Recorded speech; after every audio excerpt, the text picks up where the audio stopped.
for managing workplace culture. And the thing that bugs me so much is when I say I work in culture, people go, oh, you work in HR. And I'm like, no, I've never worked in HR in my entire life. I just look at culture as a fundamental part of building a business and leading a team. So I really, really wanted to ask you, in your mind, what are the components that build an effective workplace culture that really set a team up for success?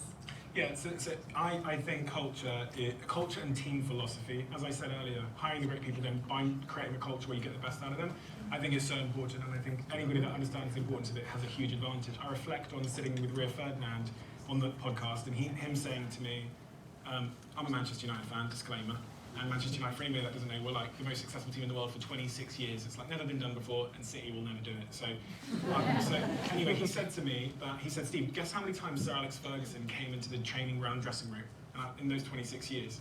I'm thinking, I don't know, 500 of it. He goes, twice. Twice in 26 years. Because he didn't need to come in there, the culture was in there. We all knew what was expected of us. We knew what a Manchester United player was. When Berbatov came in from another country, was signed in from another country, the culture was so strong that they knew that the group corrected Berbatov collectively because the culture is that strong. And it's something I witnessed in my company. When the culture's strong, new people become the culture. When the culture's weak, the culture becomes a little bit more like the new people. And so when Rio Ferdinand left Manchester United, and I believe he went to West Ham, someone can correct me there.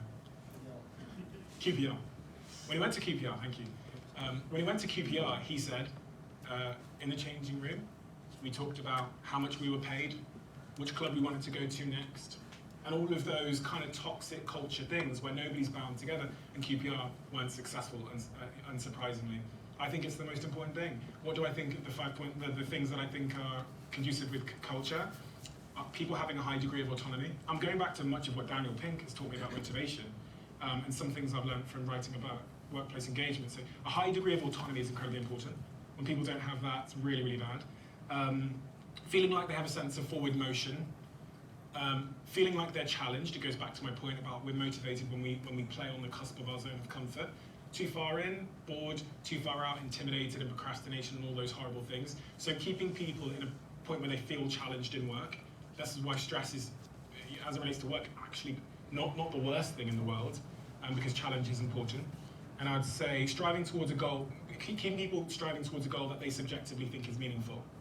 And that's, again, it's an individual thing. So understanding what's meaningful to each person in your team, what goals they, And then the last point, which is probably the most important, because if you don't have this last one, the other four don't matter. And you've all experienced this probably, being surrounded by a supportive group of people you love. Now you can have all of the first four and be working with arseholes, and you won't like your job. So those are kind of the 5 things I think about company culture.